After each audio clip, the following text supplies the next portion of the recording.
AC outdoor unit contractor మనకి ఎలా పనిచేస్తుందో మామూలుగా మనకి బయట నుంచి ఎలా చెక్ చేయాలో తెలుసుకుందాం. ఇది కాంట్రాక్టర్కి మనకి కాయిల్ ఉంటుంది.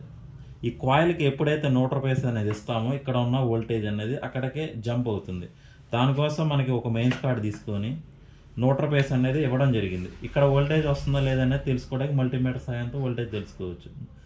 వోల్టేజ్ వస్తుంది, ఇక్కడికి జంప్ అవట్లా. ఎందుకంటే కాయిల్కి ఎప్పుడైతే రూపీస్ రాదో ఇక్కడ ఉన్న వోల్టేజ్ అక్కడికి జంప్ అవ్వదు,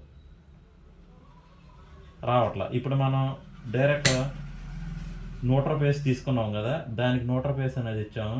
ఎప్పుడైతే వోల్టేజ్ వచ్చిందో ఇక్కడ ఉన్న వోల్టేజ్ అనేది ఇక్కడికి జంప్ అయింది. ఇలా మన కాంట్రాక్టర్ అనేది వర్క్ అవుతుందా లేదనేది ఈజీగా తెలుసుకోవచ్చు. ఇప్పుడు మళ్ళీ మనం కాయిల్కి వచ్చిన రూపీస్ అనేది కట్ చేస్తున్నాం. మళ్ళీ మనకి ఇక్కడ రూపీస్ రాలేదు కాబట్టి ఇక్కడ ఉన్న వోల్టేజ్ అనేది అటు పోలేదు. ఇట్లా మన కాంట్రాక్టర్ అనేది చెక్ చేయొచ్చు.